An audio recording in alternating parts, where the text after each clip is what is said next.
In this session, we'll hear from students and faculty at WDO educational member BESIGN in France who are exploring what designing for resilience looks like in practice. We'll begin with an introduction from BESIGN director Maurille Larivière before meeting 3 students whose projects approach resilience from very different perspectives, from protecting biodiversity and helping cities prepare for flash flooding to supporting people living with chronic illness.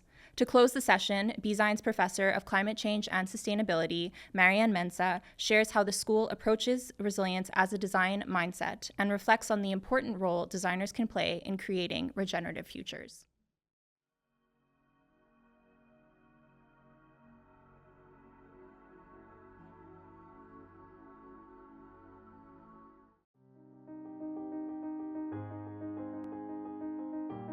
We, designers from BESIGN, believe that the ocean is life. Without it, we would not exist. The vast majority of our Earth's surface is covered by the ocean, in which most of the planet's biodiversity resides within.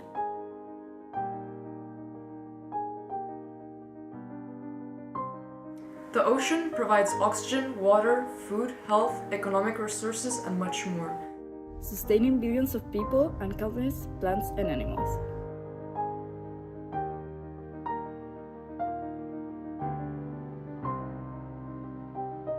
En tant que designer durable, nous trouvons une inspiration infinie dans l'océan. Il éveille l'émerveillement, la curiosité et la fascination.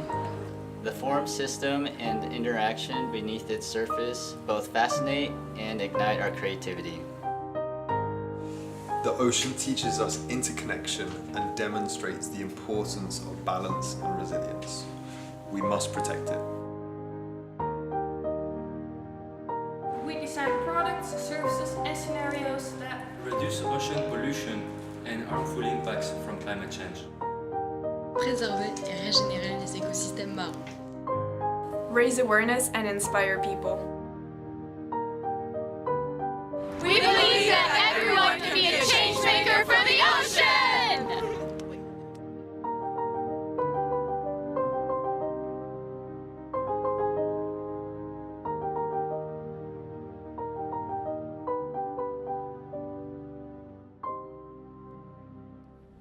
Hello, my name is Maurille Larivière. I am one of the founders of the school, BESIGN, the Sustainable Design School. We are located in the French Riviera and we propose a master's program about innovation and sustainable design.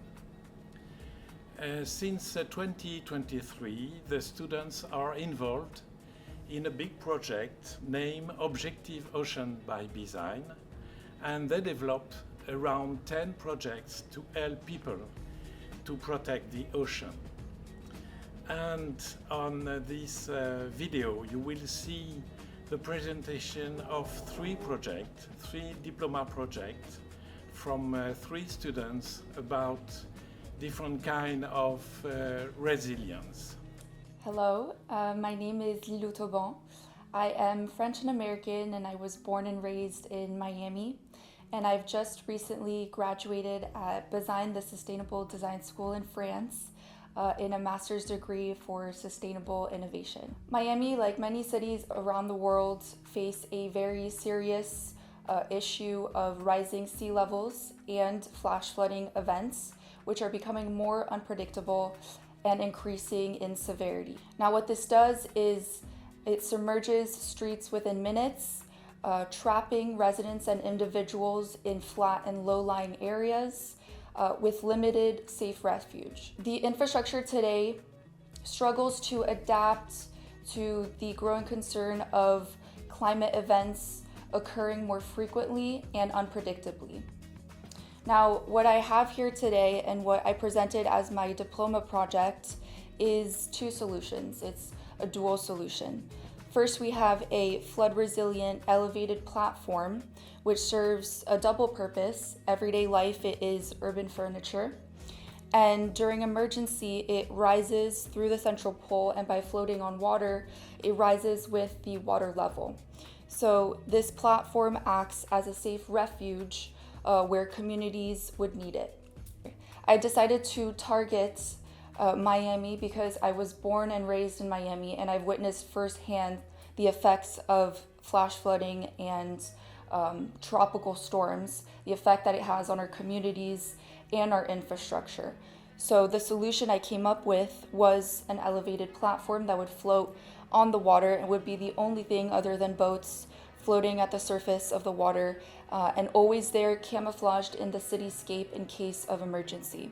Now the idea is that people are able to familiarize themselves with it as an urban furniture, using it in their daily lives, becoming more aware of its emergency use, and always having it in case of emergency. So that's the idea. It camouflages within your community, but it's always there just in case. Now this safety platform, Miami Rise, is also paired with a mobile application, which serves to guide you to these safety platforms if you were, for say, stuck in a flood or caught in a flash flood. The application would be able to guide you to the nearest safety point. From there, emergency services would be able to safely pick you up. And this, all in all, would help better coordinate emergency services. The mobile app also provides real-time alerts for weather and for flash floods. If you were avoiding a flooded route, it would be able to redirect you to higher and safer ground. And this project strives to create a network, a connected network for prevention, for awareness, for better coordination of emergency services, and most importantly, to create community and collective resilience. What we're trying to do here, what I was trying to do here, was take Miami's vulnerability, something I've experienced firsthand, and as a designer, what I want to help solve, take that vulnerability and turn it into resilience. I was closely in contact with the emergency director of rescue services in Miami, and we worked closely on coming up with a solution to better coordinate emergency rescues in flash floods. And there is no existing infrastructure, he believes, that saves people that are stranded in floods. He believes it protects property and not people. And a solution like this, where infrastructure is made to save lives, it's made for the people, it builds a better and more resilient community. Miami Rise is shaped by water, driven by innovation, and built for resilience. Hello, my name is Cléo Lecocq. I'm a student in social innovation in a BESIGN school, and today I will introduce you my diploma project, which named BELINK. BELINK is born from one observation.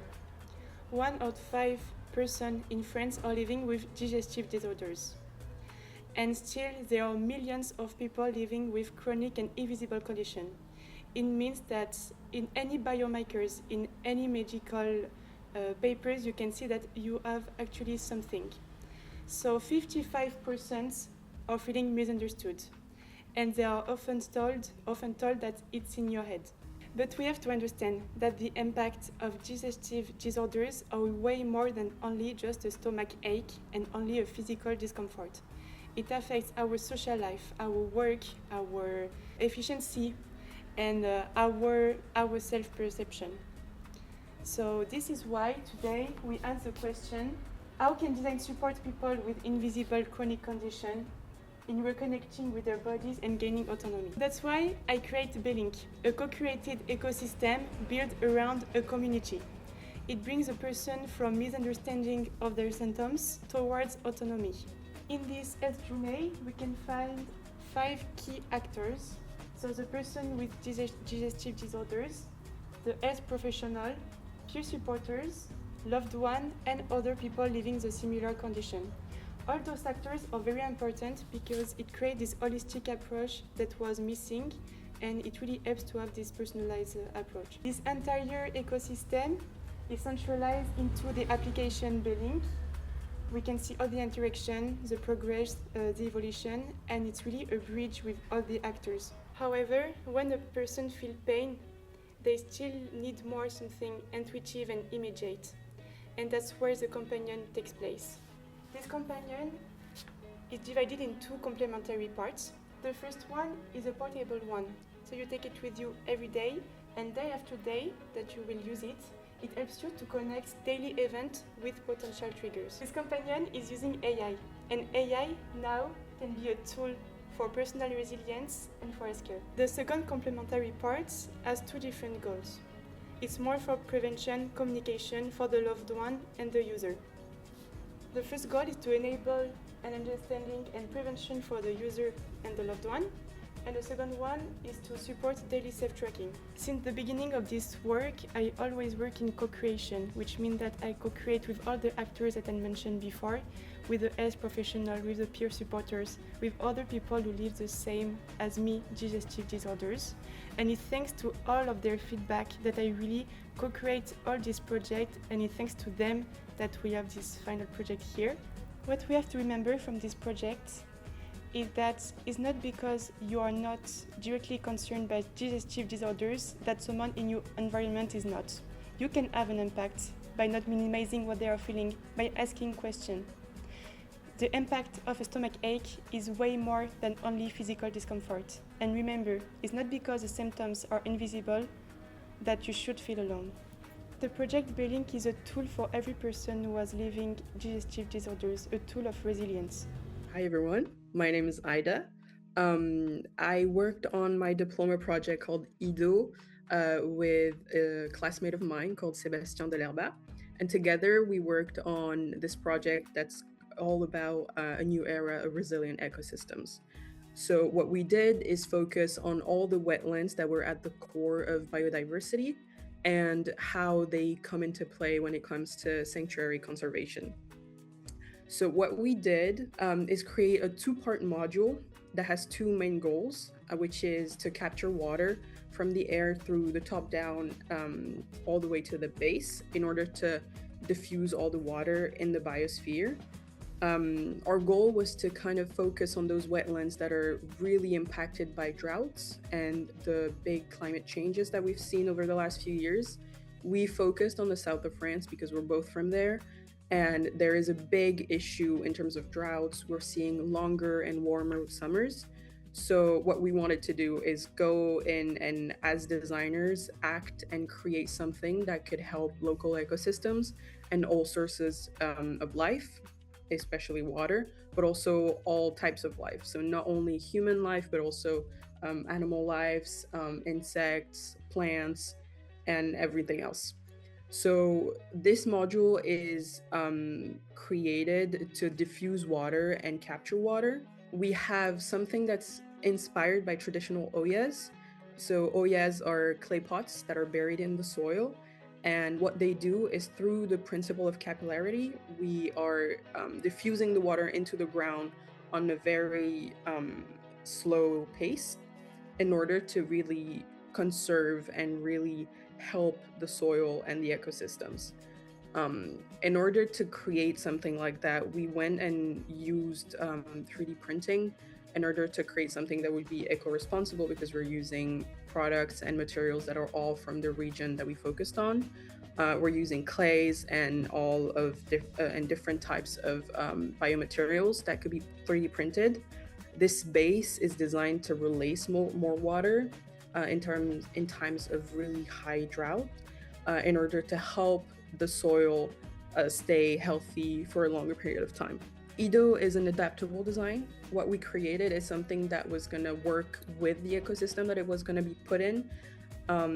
We have this micro ecosystem that we're creating through this module that is capturing water, but it's especially interesting because it's capturing different types of water. So we're capturing fog, and that's when the module is going to be opened up to 2 meters high, and that's going to be inspired by biomimicry and the way that different animals, especially spiders, are harvesting water through their webs. And then we have a second position for the module, which is going to be optimizing dew collection. So here we're talking about at a height of 150 centimeters. And this is just because we're working with a terrain that's very different depending on the altitude. So if you're higher up in the mountains, you're going to have more dew that's going to be able to be collected. and that's the main principle of Ido, working with its environment and respecting it as it works. We are working on something that's creating community, but also sharing knowledge. Our main goal on the human side of it was to connect actors. So during our research phase, we worked with scientists, and one of the main things that came up during this research is that people are not aware of what's going on in the mountains or in this region when it gets really hot, except for the fact that that it becomes a place that is susceptible to be on fire more often. And that's a big issue, but we wanted to create something that would promote the science and promote community work in the mountains. So what we're doing is, with scientists, we're sharing knowledge about local biodiversity health. With the residents, we're creating and completing their knowledge with field experience. So we're bringing the people in nature in order to identify key areas for implementation of the modules. And then with municipalities, we're working on grouping people and launching conservation initiatives in order to share knowledge, but also just, create this sense of belonging and urgency on this topic, because this is a topic that it's unfortunately not taken too seriously depending on where you are. It's not a priority when it should be one. We are working with a module that's extremely easy actually to reproduce. So what we wanted to do is create something that's 3D printable, but also simply built in order to have a module that could be replicated. So with these municipalities, with the residents, with scientists, we're creating this community that's going to be having a key role at each steps. And we're creating something that's actually not costly. When you look at our technology that we used, which was mainly 3D printing and biosourcing materials, we actually came to an estimate of a cost for 75 euros. This is for a singular module. Of course, it would change depending on the material that you use, depending on where you are. So if you decide to use this material in a different country that's facing the same issues as we are in the south of France, you would probably use a material that is native to this area, and so the price might change. But the goal remains the same, using few components at low cost and starting investment in order to create opportunities for the communities to, share knowledge, create initiatives, and become more and more involved in biodiversity and resilient ecosystems. We created a system that was all about expeditions for education. So we worked with a local school, and we created this fictional, at first, program, which was all about helping kids and families to learn about nature. So if you're local to the south of France, you're probably already going and doing hikes with your family in the summer. But what we wanted to do is bring people that are not usually doing that in the summer or all year round.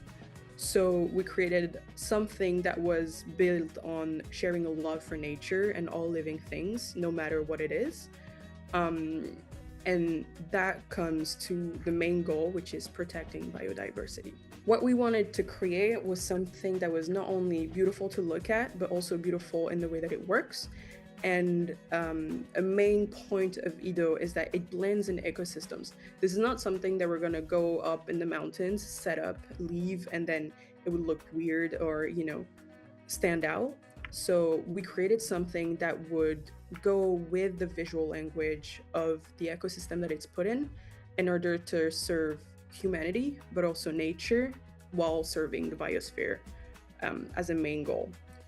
We wanted to create something that was going to be useful to all sorts of lives, and that's why we created Ido following multiple UN Sustainable Development Goals in order to have this bigger framework that would solidify the fact that saving biosphere is also serving each of us as humans. Ido is part of nature. The way that we wanted to create this project is so that it goes with the flow of nature. We created something that was going to be resilient in order to stay in nature without any human action. So this module is extremely resilient due to its shape and the volume and density. The base can stay in place in nature after the module is done being used. If there's any issue with the module, for example, if weather happened and part of the module is damaged, the way that Aïda works is that it is modular. So you can take off the top, leave the base, and the base will actually disintegrate slowly over the years with nature.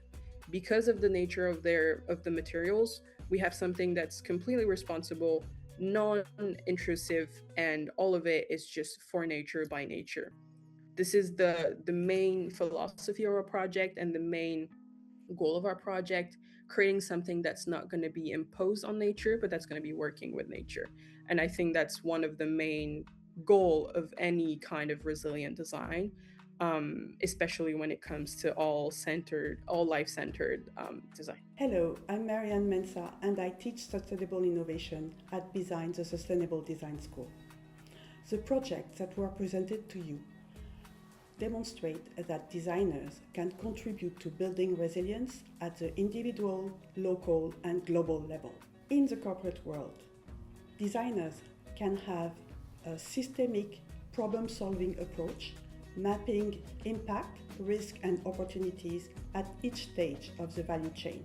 This means looking at global risk, but also local risk in terms of environment, social, economic, and cultural conditions. Who are the stakeholders? What are the user journey? What are the potential solutions to reduce the risk of disruption before, during, and after an adverse event? The solution can pertain to infrastructure, technology, nature, and behavior change. In fact, a recent study of Professor Herault and Grieve from Stanford Graduate Business School shows that one of the main drivers of resilience within a community is the level of cooperation. Designers have this amazing faculty to engage people in a creative and shared process to find solutions in the face of adverse events. AI is providing us with tools to make data analysis and simulation more efficiently. But AI will not serve the purpose alone. Designers have the ability to perform fieldwork and engage people to find solutions that will fit their specific conditions in terms of environment, culture, economy, and social conditions. At BESIGN, we want to empower students to become actors of a regenerative and resilient future. We would like to thank the World Design Organization for the invitation to participate in this event, and we wish you a happy World Industrial Design Day.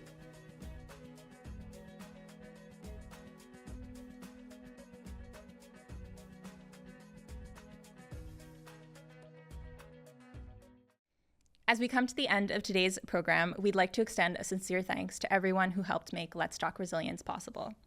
To our speakers and contributors from around the world, thank you for sharing your experiences, research, projects, and reflections so generously. Your perspectives have shown us that while resilience can take many forms, design remains a powerful tool for helping people and communities adapt, respond, and flourish in times of change. We'd like to thank our WDO members whose ongoing leadership, expertise, and commitment continue to strengthen our global design community. Many of today's conversations emerged directly from the work happening across our network, and we're grateful for your contributions. To everyone who joined us online today, thank you for spending part of your World Industrial Design Day with us. Whether you're a designer, educator, student, policymaker, researcher, or design advocate, your participation helps make this a truly global celebration. Throughout today's sessions, we have heard stories of persistence, experimentation, collaboration, and hope. Together, they remind us that resilience is not simply about overcoming challenges. It is about building the capacity to learn, adapt, and create positive change, even in uncertain times. As we look ahead, we invite you to continue these conversations within your own organizations, communities, and design practices. The challenges we face may be complex, but through design, we have the opportunity to imagine and create more resilient futures together. And Sarah, I have to thank you. As our content manager, you were active with each one of our contributors and presenters over the last few months curating our program. From all of us at World Design Organization, thank you for joining us, and happy World Industrial Design Day 2026. We'll see you next year.